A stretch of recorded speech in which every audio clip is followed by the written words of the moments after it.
Incendio in un appartamento all'ultimo piano di un condominio di Bassano, avvolti da fumo e fiamme, due anziani e il figlio 45enne, quest'ultimo muore, i genitori salvati. Assurda tragedia sulla costiera amalfitana, turista 55enne bellunese in vacanza trascinato da un'onda che l'ha risucchiata in mare. Inutili soccorsi, lo shock del marito e degli amici. È di una 46enne marocchina il corpo fatto a pezzi trovato in un campo a Valeggio sul Mincio. I carabinieri stanno cercando di contattare il marito dal quale era separata. Tutte le piste aperte sul movente dell'orribile delitto. Sangue sulle strade, il ragazzino di 17 anni perde la vita ad Arzignano, fatale lo scontro tra il suo scooter e un'auto. Dramma in un'abitazione del Veronese, due ventenni muoiono intossicati dal monossido di carbonio, sprigionato da un braciere acceso per scaldarsi, altre due giovani intossicati. 2018 anno delle prime competenze per l'autonomia, tra queste l'occupazione, con il governatore Luca Zaia che chiede a imprese e lavoratori di creare un modello veneto per i veneti. Da oggi è obbligatorio pagare anche i sacchetti di alimentari nei supermercati e negozi a favore dei biodegradabili, consumatori sul piede di guerra, rabbia e rassegnazione dei cittadini per l'ennesimo balzello. Grazie ai video del nipote in rete è diventata popolarissima con le sue battute, la star dei social con oltre 20.000 contatti su Facebook è una nonnina padovana di 89 anni. Telespettatori di Antena 3, buonasera, ben ritrovati con l'edizione del Veneto dei nostri telegiornali che si apre con una ampia pagina di cronaca e in attesa di collegarci con Bassano per farci raccontare da Bassano il dramma di un incendio scoppiato all'ultimo piano di un condominio della città con le drammatiche immagini anche di una famiglia avvolta alle prese con fiamme e fumo. Purtroppo si deve registrare una vittima di 45 anni, fra pochissimo tutti i dettagli dalla nostra redazione di Bassano del Grappaci. Parliamo di un'altra tragedia, è stata una giornata caratterizzata, come dicevamo, da molte tragiche notizie di cronaca. Una è arrivata da lontano ma riguarda il bellunese, perché c'è una turista 55enne di Belluno che era in vacanza in costiera amalfitana con il marito e degli amici ed è stata risucchiata da un'onda in mare.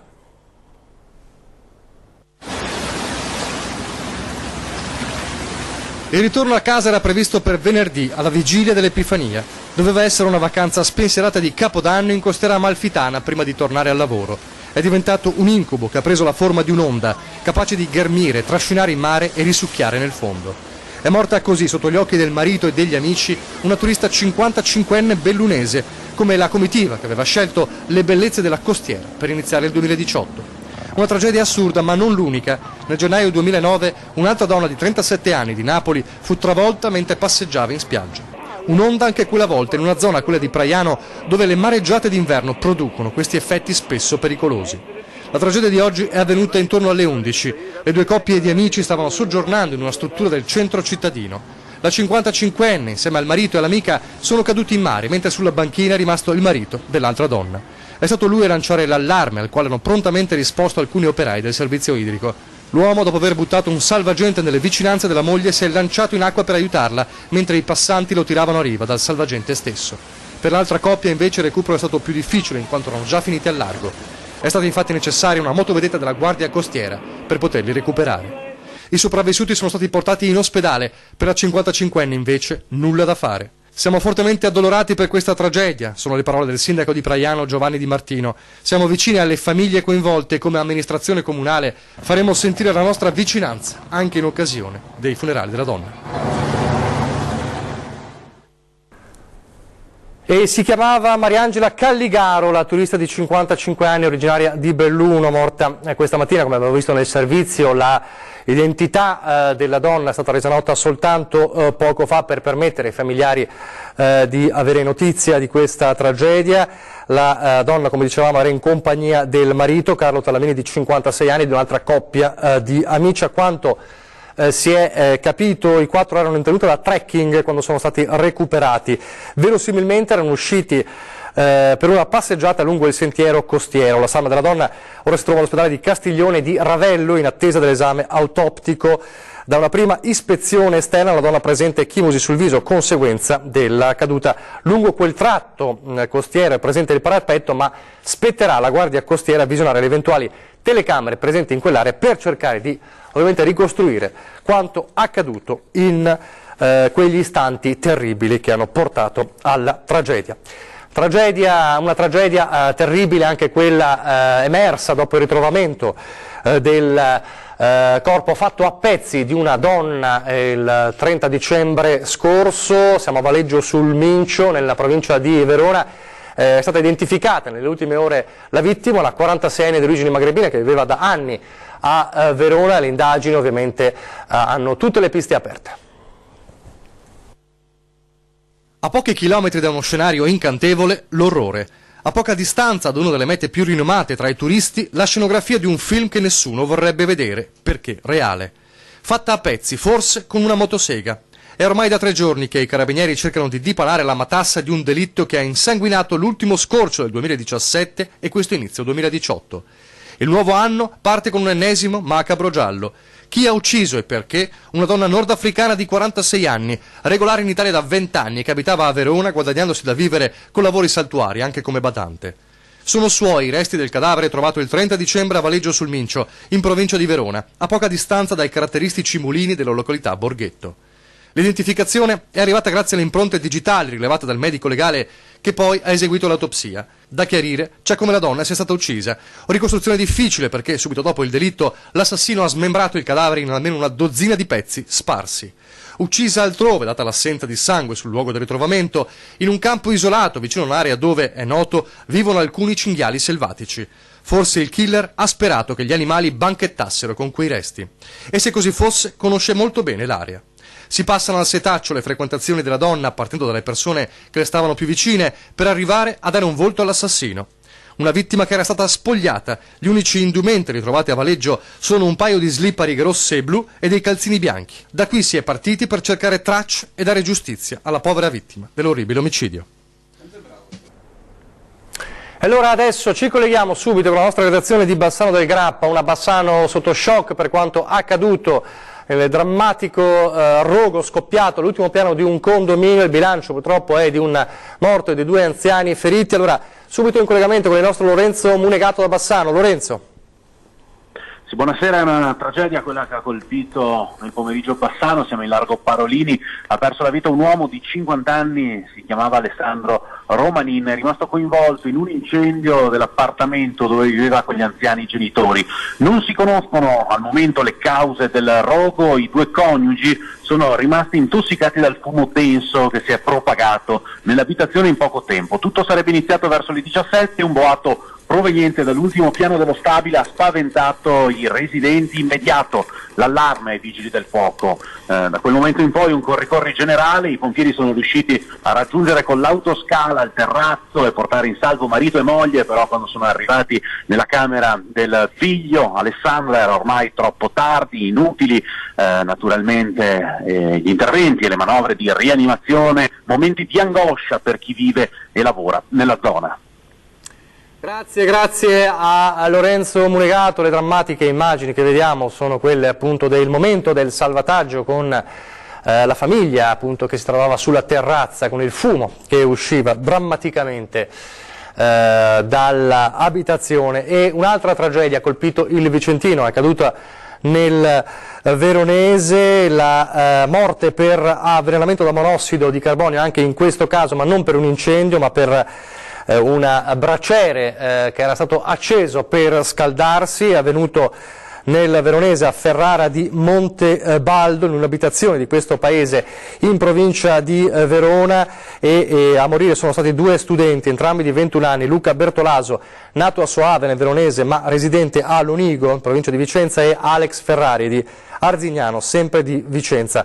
2 ragazze erano con loro, entrambe di Peschiera del Garda, e non sono rimaste intossicate perché avevano dormito in una stanza diversa riscaldata da un fornello elettrico. Si trovavano ancora nella vineta dove è avvenuta la disgrazia e ovviamente entrambe le ragazze sopravvissute a questa tragedia stanno ricostruendo l'accaduto con i carabinieri di Caprino Veronese. I 4 amici da tempo erano andati a letto attorno alle 4 del mattino, i ragazzi si erano coricati in una cameretta molto piccola e per scaldarsi, come spesso purtroppo accade in questi casi, hanno riempito un secchio di braci e il braciere ha provocato quelle esalazioni che li ha portati purtroppo alla morte. E una tragedia ha colpito ancora la provincia di Vicenza, lo dicevamo, questa ampia pagina di cronaca in apertura della nostra edizione del Veneto in questo inizio 2018, perché c'è la prima vittima della strada in Veneto, un ragazzo di 17 anni. Tragico incidente in mattinata ad Arzignano, un 17enne del posto ha perso la vita lungo la provinciale Valchiampo in seguito a uno scontro frontale tra il suo scooter e un'auto. Per causa in corso di accertamento da parte della polizia locale intervenuta sul posto, la moto si sarebbe scontrata frontalmente con un'auto ed è rimasta poi incastrata sotto la vettura. Difatti la squadra di Arzignano dei Vigili del Fuoco ha lavorato utilizzando i cuscini sollevatori per alzare la macchina, una Seat, e liberare il corpo del ragazzo. Per lui non c'è stato nulla da fare, troppo gravi i traumi riportati. Nonostante i soccorsi, il personale medico del 118 ha dovuto dichiarare la morte del giovane, che avrebbe raggiunto la maggiore età il mese prossimo. Sarà ora la polizia locale a ricostruire la dinamica dell'incidente e le relative responsabilità, anche se sembra che nella zona gravasse la nebbia e l'asfalto fosse viscido. Della tragedia è stata informata la procura, che aprirà un'inchiesta. Pesanti conseguenze anche sul traffico deviato per oltre un'ora lungo una viabilità alternativa. Lasciamo per un attimo la cronaca ora per parlare di autonomia. Nel 2018, l'ha detto il governatore del Veneto Luca Zaia, sarà l'anno dell'autonomia nelle migliori previsioni, una preintesa già proprio in questo gennaio 2018 con il governo, ma oggi il governatore del Veneto, che era a Treviso per l'inaugurazione del nuovo reparto di geriatria all'ospedale Cafoncello di Treviso, ha fatto il punto sul percorso dell'autonomia, ma ha parlato anche di una via veneta per il lavoro. Sentiamo. La madre di tutte le battaglie sarebbe quella di cambiare la Costituzione, però è pur vero che oggi abbiamo il terzo comma dell'articolo 116 che ci permette a Costituzione invariata di negoziare su 23 materie. Cambiare la Costituzione per dare ancora più autonomia al Veneto. È chiaro il governatore Zaia sulla strada intrapresa dalla nostra regione e che ora viene seguita anche da altri. Grazie al nostro referendum si parla di regionalismo e si parla di autonomia, e vedo anche con piacere che ormai un po' tutte le coalizioni che si presenteranno alle politiche parlano nel loro programma dell'autonomia. Del resto non potrebbe che essere così, visto e considerato che c'è Veneto, c'è Lombardia, c'è Emilia Romagna, c'è Liguria, c'è Campania, c'è la Puglia, per cui tutta l'Italia pian piano per la proprietà transitiva diventerà autonoma. A gennaio verrà definito il percorso per ottenere le prime 5 materie, tra queste il governatore ha particolarmente a cuore il tema del lavoro, per il quale oltre alla formazione e all'aggiornamento chiede a imprese e lavoratori di pensare alla Veneta. È fondamentale affrontare questo problema da Veneti in Veneto, per tutti quelli che sono qui in Veneto, perché abbiamo 175.000 persone in cerca di lavoro, tra i quali sono molti giovani e molti over 50, e quindi penso che un abito sartoriale su misura anche al mercato del lavoro con l'autonomia vada fatto. Del resto le regioni che lo fanno hanno bei risultati. La regione che ha più bassa la disoccupazione è il Trentino Alto Adige, la seconda regione in Italia con la più bassa disoccupazione è il Veneto con 6,9%. E per chi in tema di autonomia ha invece deciso di cambiare, arriva inevitabile il monito. Ho sentito dire per anni che Sappada se ne va per fatti culturali, e allora prendo atto dei fatti culturali, però dico anche che Sappada secondo me non è andata in Friuli, Sappada apre gli occhi e è andata in Carnia, quindi si renda conto della grande avventura che sta per intraprendere. E proprio oggi il governatore Luca Zaia nello stesso ambito ha anche lanciato un appello al governo che fra poco non sarà più tale, ma ha ancora il tempo, dice Zaia, per mettere le sue forze in campo per cercare, per trovare anzi, i corpi delle vittime di Los Roques. Perché questo? Perché lo dice oggi? Perché fra 2 giorni sono 10 anni da una tragedia che ha attraversato le province di Treviso e di Venezia. Pesano, purtroppo per noi è impossibile dimenticare, no? Giovedì saranno 10 anni, un tempo infinito, come il dolore che continua a logorare i parenti della famiglia Durante di Ponzano Veneto, morta nella tragedia di Los Roques e mai riportata a casa. Erano in 14 sul bimotore della Transaven che si è inabissato in mare, individuato nel 2013 a 970 metri di profondità, che custodisce ancora i resti di Paolo Durante, della moglie Bruna Guernieri, di Noale e delle figliolette Emma, Viola e Sofia. Prima abbiamo lottato per individuare l'aereo perché c'erano dei dubbi qua e là. Una volta individuato si pensava che in qualche maniera si potesse recuperarlo, visto che ci sono le possibilità per recuperarlo, ma è rimasto là e basta. E quando io sento che per gli extracomunitari tutti i giorni, tutte le ore, tutti i momenti si interessano di più e per i nostri, e sono 8 gli italiani, noi ne abbiamo 4 nella nostra famiglia, ma ce ne sono altri 4 italiani. Era la gente normale, non erano dei delinquenti. La rabbia, l'amarezza, la delusione per il silenzio dello Stato, per l'inerzia della politica, 3 milioni stanziati dall'Italia, altrettanti dal Venezuela per recuperare il relitto, rimasti inutilizzati per la confusione che regna oggi nel paese sudamericano. Da settembre è disponibile un'altra soluzione, la cifra finanziata dall'Italia sarebbe sufficiente, ma nulla si muove. Mi sa che hanno messo a disposizione 3 milioni di euro, ma con la speranza che non vadano spesi siamo a posto, insomma.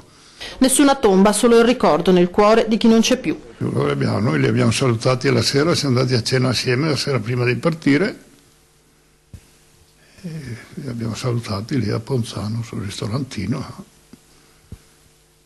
e ogni tanto quando passo di là, perché ho un'altra figlia che abita a Villorba, e basta, guardo sempre dove le ho salutate l'ultima volta. Adesso una breve pausa pubblicitaria, poi ancora cronaca dal Veneto.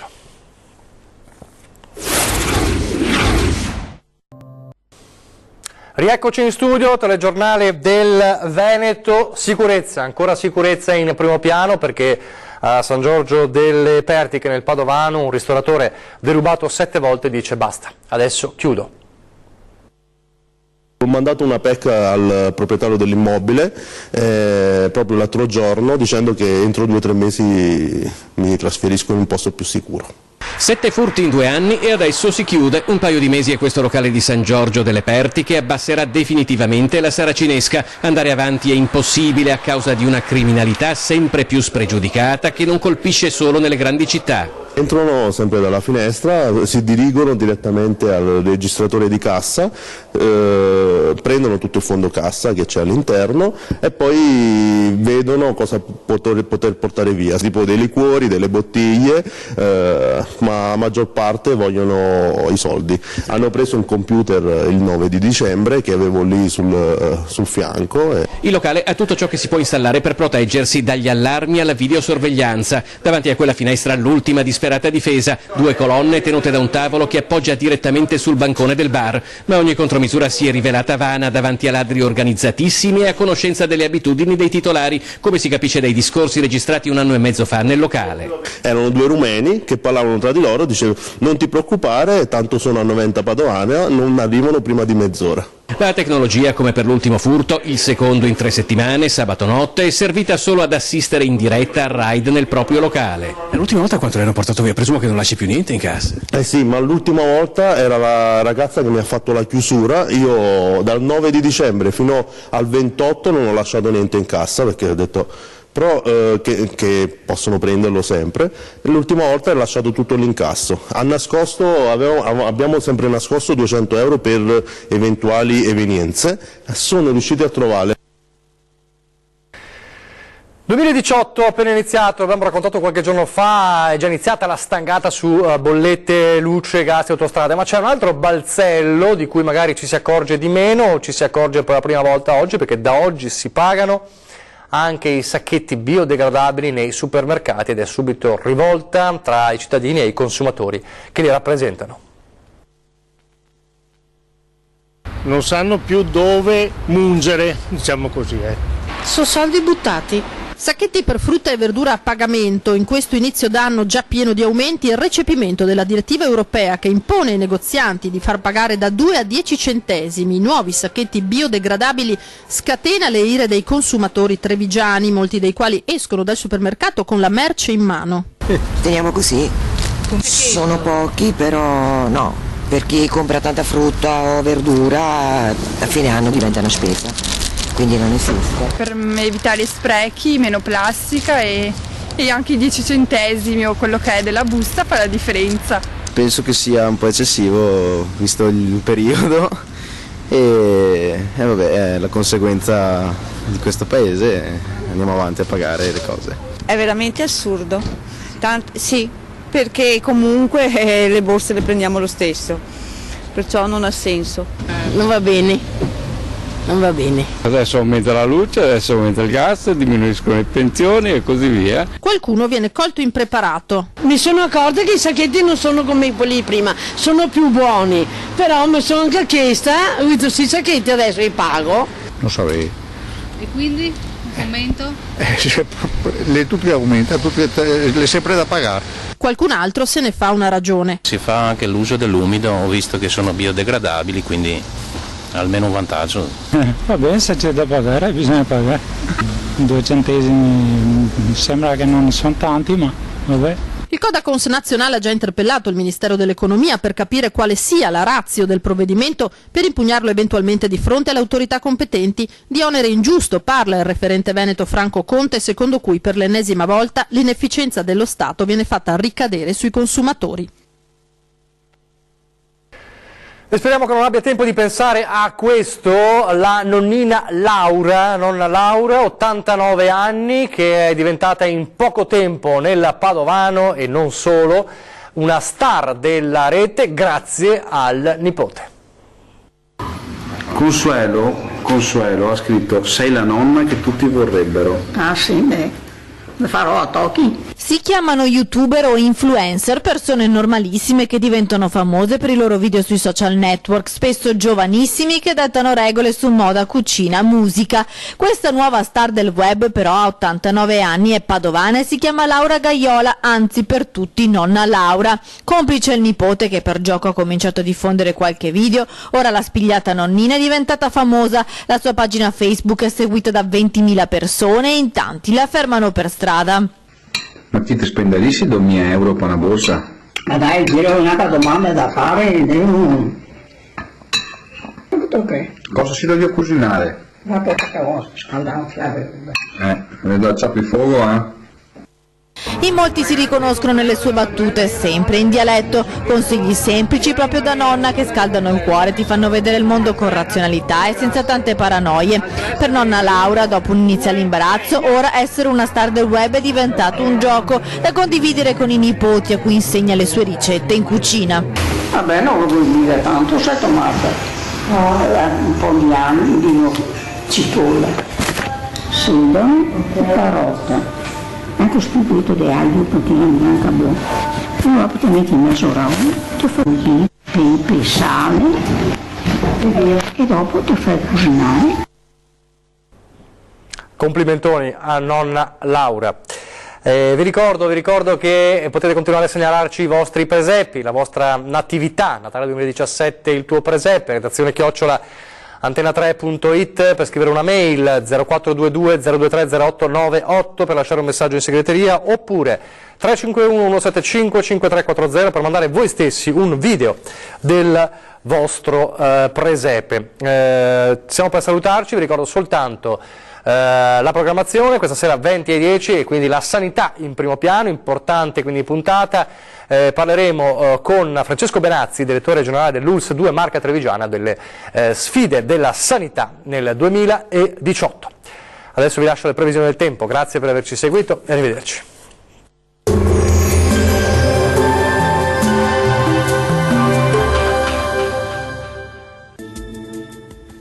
Qualche disturbo sulle nostre regioni, specie nella seconda parte della giornata, ma tempo in prevalenza stabile ovunque. Vediamo il dettaglio del 3 gennaio.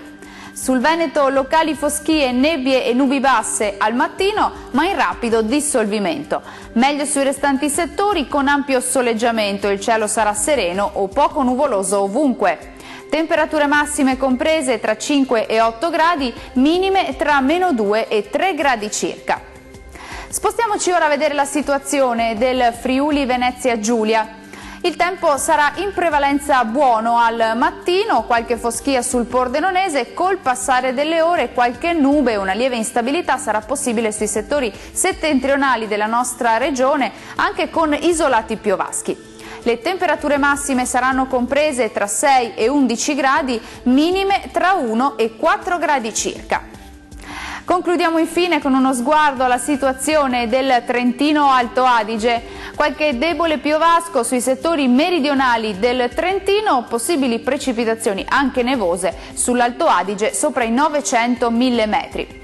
Temperature massime comprese tra 1 e 6 gradi, minime ampiamente sotto zero tra -8 e -2 gradi. Il mare sarà generalmente poco mosso, i venti moderati da nord-ovest, localmente deboli sulla laguna di Venezia. Dal meteo di Antenna 3 è tutto, arrivederci.